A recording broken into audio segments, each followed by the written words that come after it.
and welcome to Myfanwy Alexander. Thank you so much for chatting to us today.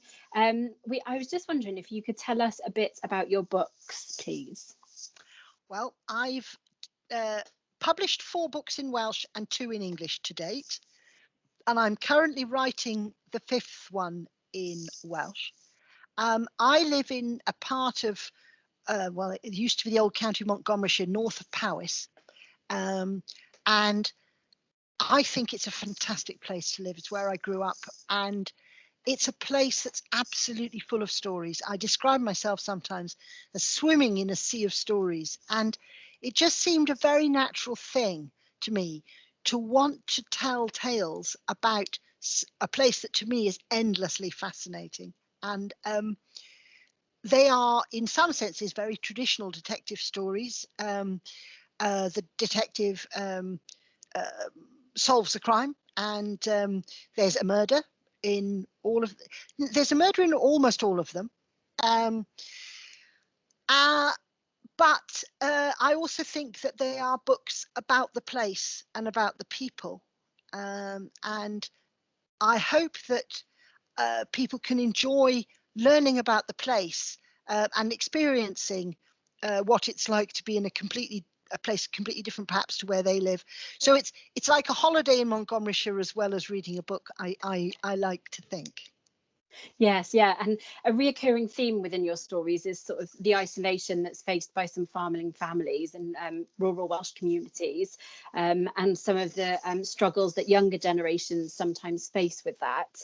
Is that something that you've experienced yourself, that you're passionate about sort of raising awareness of?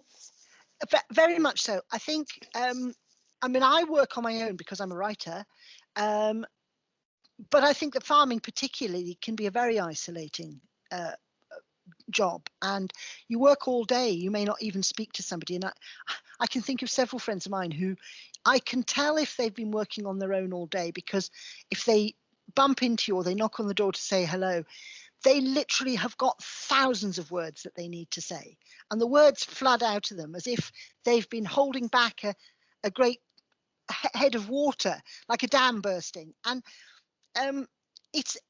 it's a lovely place to live in many respects, but it can be quite isolating, and you don't often bump into people.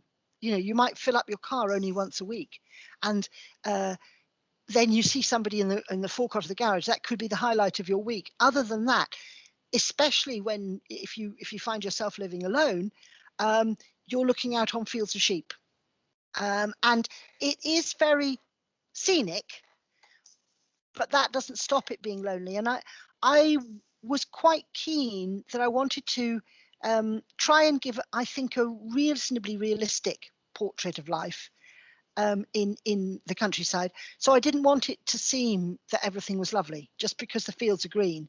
You can, I mean, I did hear that some people who move in to this area and don't settle call the place Heartbreak County, which is quite a powerful thought. And so, in a sense, that's what I'm trying to do, is to tell some of the tales of Heartbreak County. Yeah, that's fantastic. Well, not fantastic that people call it that, obviously, but when you describe the place and the people, is your character Daft Davis based on anybody that you know? Well, this is such an interesting question. I have an approach. I am so interested in people. I love meeting people. I love learning about people and hearing their stories. And very often I find a characteristic in somebody that I think, oh, that is so good. I mean, I recently worked with a bloke, for example, who whatever you asked would never get you what you asked for, but would get you a whole lot of what you didn't want. So if you asked him for a pen, he'd bring you 100 sheets of paper. And I just suddenly thought, what a fantastic characteristic for a character that is. And Dav obviously is my main character, and I think that he had some aspects of nice people I know, because I think he's a lovely character.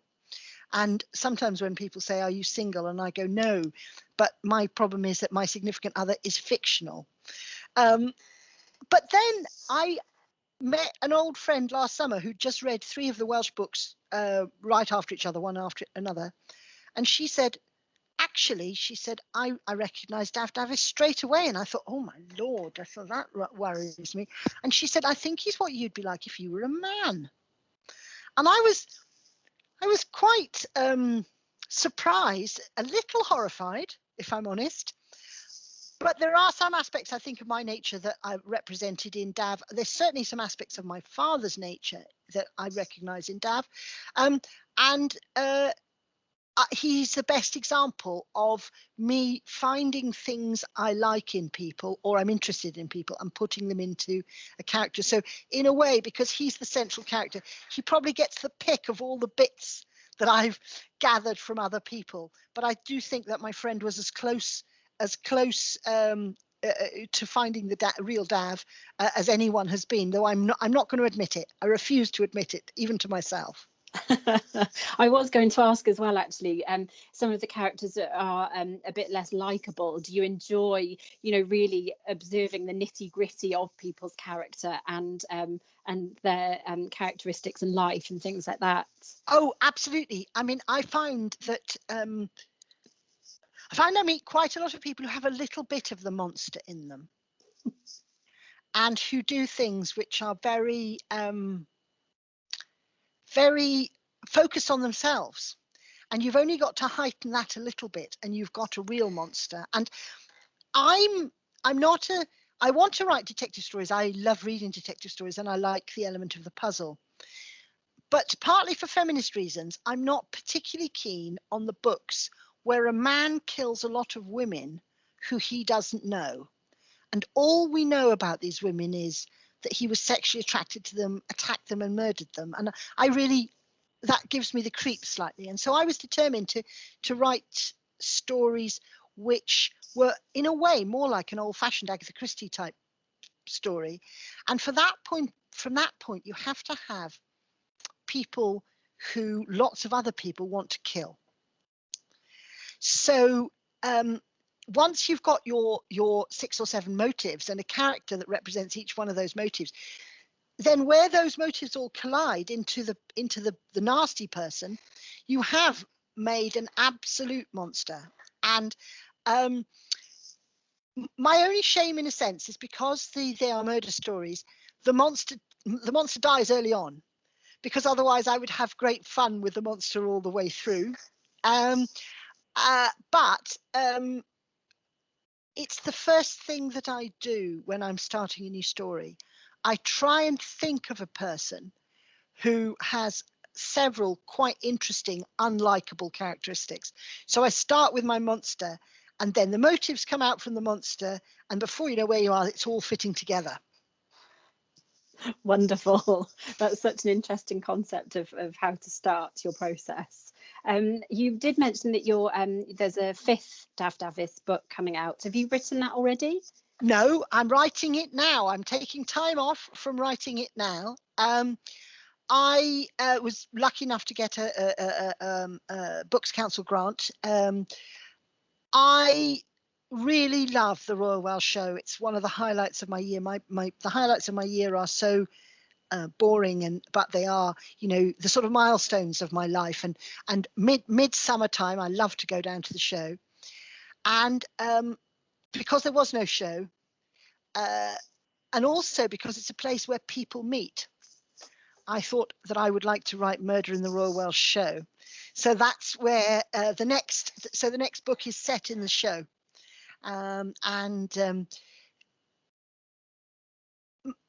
Dav has, by the end of what are we, 3rd or 4th book, he's acquired a pony, a little pony. Well, his daughter has a pony, and the pony turns out to be quite a good pony. So the pony gets qualifies for the Royal Welsh Show. So he has to take Tinky Winky, the pony, down to the Royal Welsh Show, and he has to stay on what is called Horse Hill, which is, well, the best way to describe Horse Hill is it is like Sodom and Gomorrah with a farrier on call.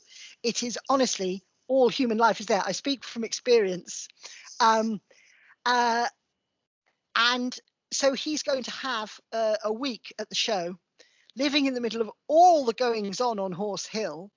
I mean, it's just, you would not believe that human beings have such stamina. They party so hard, and then at 7 o'clock in the morning, they're cleaning out the stable and looking immaculate. And you just think, how can these people survive? Anyway, so this is the world that Dav will be in for his fifth outing in Welsh. Oh, fantastic. I was going to ask, you're writing it in Welsh. Will it be translated into English? I hope so. Very much. I mean, it's a bit of a ticklish thing because obviously the focus is on the original creation. That's what the Books Council supports. But I'm lucky, my publisher's very open to this. And, you know, the first two went okay. And the third, I'd very much like to see all of them come out in order. Because although you can read them, they all stand alone as stories, they do fit together to be a family saga. So by the end of each novel, you obviously the murder's solved, but I hope that you are asking, as a reader, you're asking, well, what will happen to Dav's private life? What will happen to his family life? I mean, that was one thing, by the way, I should say. I got a bit, I don't particularly like, again, the sort of detectives who are always a bit dysfunctional and living away from the world. Sherlock Holmes is obviously a classic example. And what I noticed was that very often when there's a family in a detective story, it's the woman detective who does the caring for the family. And I thought, well, actually, I want Dav to be a good dad. I want him to say, oh yeah, I've heard back from the pathologist, but I have got to get some Pampers. And I don't think anybody knows what we're eating for supper tonight, so perhaps I'll pick up a takeaway.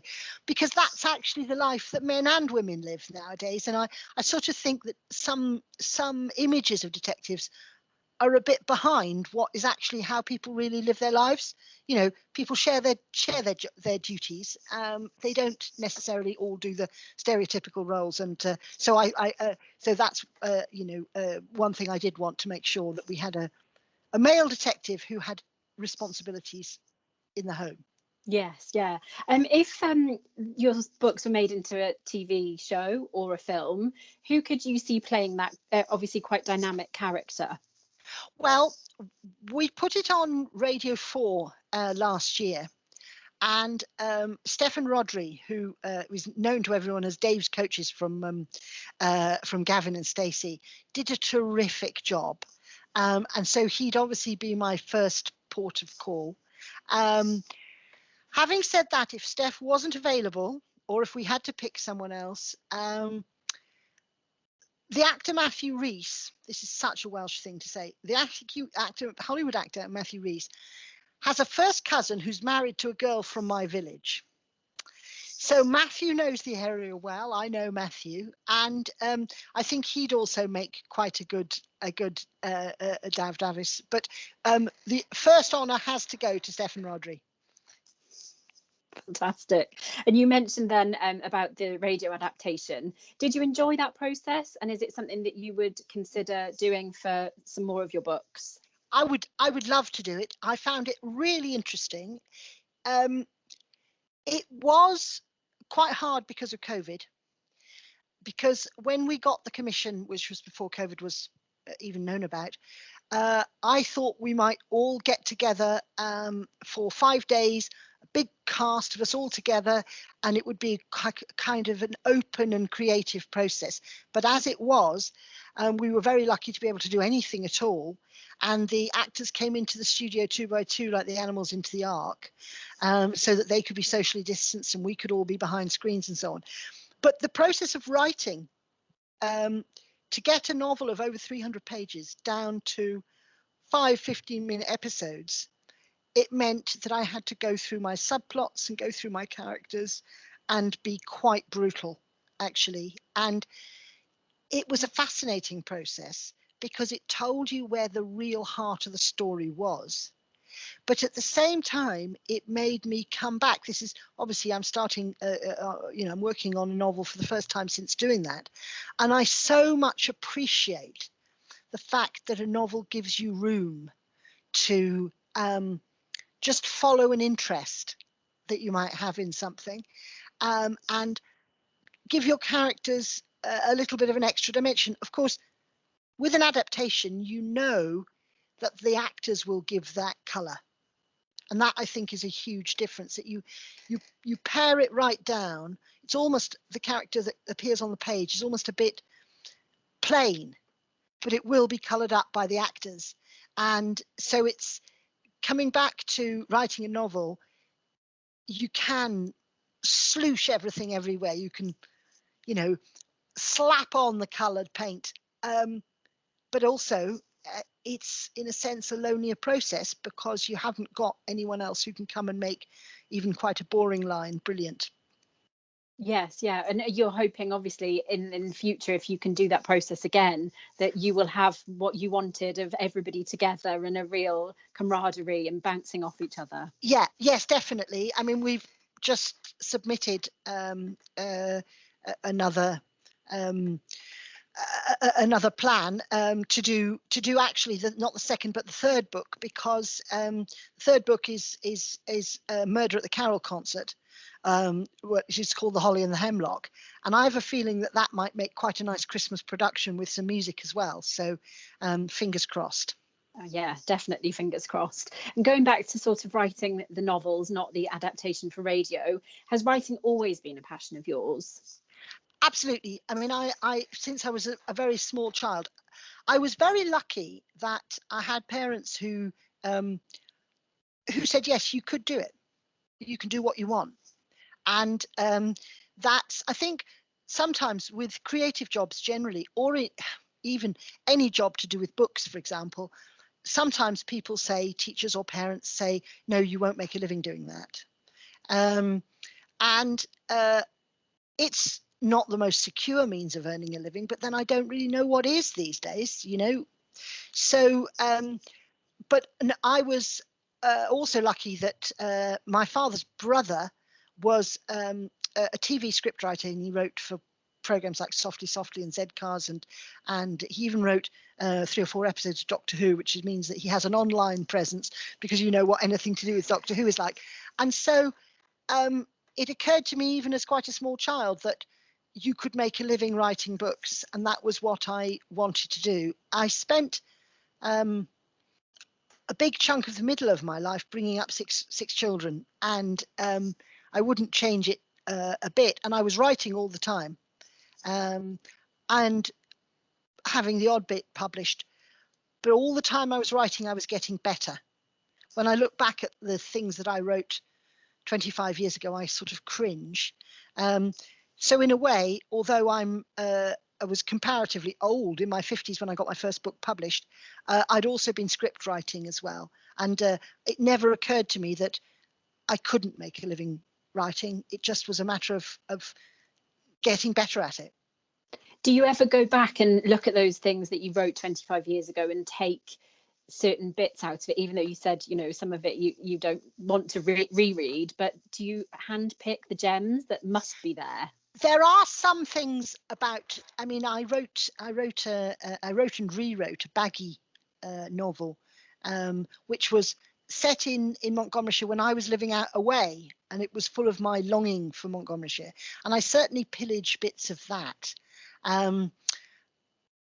But one of the things I realise now is that I suppose what I do, I was saying to you about finding different characteristics and building a character. I was lucky enough to work with a brilliant actress who was in Bloody Eisteddfod, actually, Rhian Morgan. I worked with her for 10 years on a radio programme, and she always asked me what the motivation was of any character, even if the character in a sketch only said, what time is the bus? Yeah. And working with her for 10 years was a real eye-opener in terms of what a character needs to be. And when I look back at what I wrote 25 years ago, there might be a couple of aspects of someone's character that you think, oh yeah, that is good, I can take that out.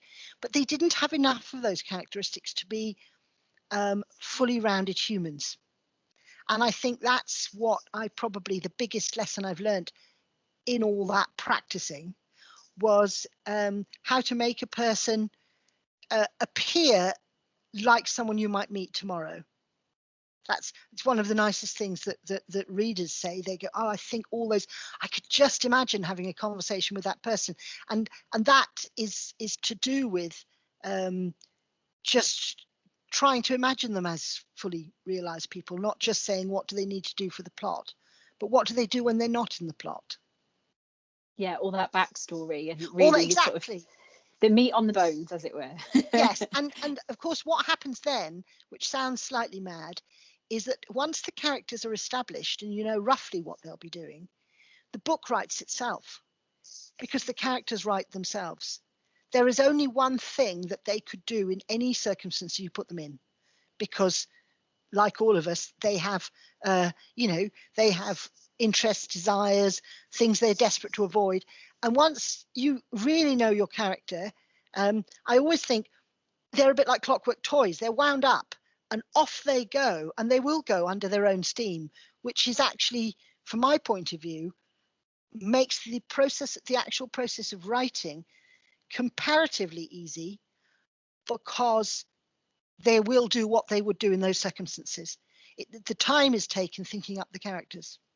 Yes, yeah. Do you do quite a lot of research, Myfanwy, on the characters or any parts of the plot that you're not quite sure about? Yes. And do you ever use your library under normal circumstances? Do you tend to use your library goer? I do. I am a library goer. I have to say, though, that the library serves me two functions very practically. One is when my internet collapses, it's my SOS, which I think a lot of rural dwellers are like. But the second thing is, because I'm perched here writing on my own, I sometimes think I'd like to see other human faces, and there is a good selection of research materials in the library, and I do look at them. They're very interesting, especially in my fourth Welsh novel. I had a cold case, so there was a story there that was set, that part of the story was set in the last war. And then the library was extremely useful for finding out what was going on in the area during the war. Although part of the story was also based on a conversation I had with an old gentleman about something that he remembered happening. But then I was able to put that into its proper context through what was there in the library. But as I say, I also just go sometimes as a feeling that I need to top up with humanity. That community hub. Yeah. Absolutely. And maybe I'm prejudiced, but I think that people who like books are the best people. So there's always somebody nice to talk to. And I will absolutely admit that I do turn my books around so their covers are facing frontwards, so that they get more borrows. And the librarian sometimes spots me doing this, and she sort of ruefully smiles. She says, "You can't be book of the week all the time." I said, I can, I live here. So and I have to say, nothing in my sort of year of work gives me greater pleasure than when I check on the public lending right. And it's not because it's a massive amount of money. It's just because the thought that so many people have taken my books out of the library is so delightful, because I love libraries, and I feel that I've now fulfilled the full circle of being a library lover, that now I've got books on the shelves in my local library, which is great. Yes, yeah, that is fantastic. Do you ever write in the library? Sorry, go on. Although I have to say that I think sometimes people get the book out just to make sure they're not in it, that I haven't taken their character. I do sometimes write in the library if I'm having one of my periodical internet or power problems, but the problem with that is I do tend to sort of start chatting to people, which is not good for the library and not good for my writing, really. So I should be more disciplined and go home. Where do you prefer to write? Is it at home? Have you got a particular space that you write in, that you're, No, this is something, far be it from me to take a pop at Virginia Woolf, but I don't have a room of my own. I've never had a room of my own. And I write on the kitchen table. And I've brought up my children all around me with me writing at the kitchen table. They've seen it. And I sort of dislike the room of one's own idea, because that excludes so many people.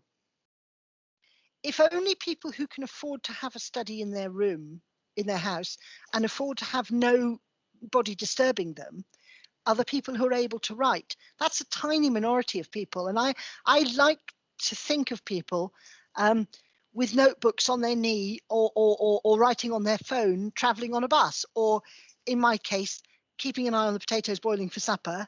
And I literally wrote a comedy series with a baby stretched over my knees, and I leant over her. And I think that idea that anyone can write is a really powerful idea to me. And so I do take exception a little bit to that idea. So I'm in the middle of the kitchen table. It also means I get interrupted. Here comes the cat. On cue, the cat arrives on cue. But it also means that I don't get probably too bogged down in my papers, because I have to clear the table for supper. So I have to make sure that what I'm doing is put where it ought to be, because I'm not a tidy person by nature. I think my study would end up being a pit. So it gives you that self-discipline to clear the decks down and sort of refocus again the next day, I suppose. Yes, that's right. That's right. You'd mentioned comedy then, and your books do have a comedic element to them. Is humour something that's really important to you when you write?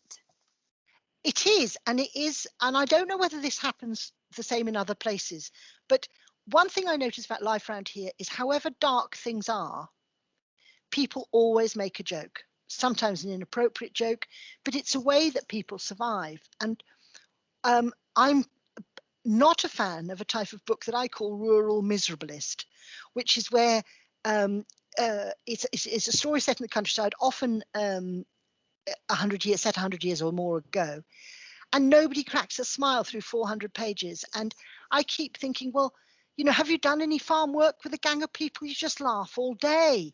And I also wanted to try and capture, as I've said, something of the society I live in, and I wanted to have that element of people joking in their darkest times, because that seems to me something that I've seen a lot of, and it probably is something that happens in lots of other places as well, but it certainly happens here. And I wanted to reflect that mixture of light and dark that everyday life is, and how very often things happen that are at the same time tragic, and then something funny occurs an hour later. And and I also wanted to make them, the books, hopefully a pleasure to read. And having humour in it really does help, I hope. Yes, it certainly does. I can't wait for your 5th book to come out, Myfanwy. And thank you so much for taking the time to talk to us today. We really appreciate it. And hopefully we get to speak to you again soon. Well, it's been an absolute pleasure, Jenny, anytime. Oh, and anything I can ever do for libraries, just let me know. Oh, it was fantastic, fascinating talking to you. And what's your cat's name? I have to ask. Percy. Percy.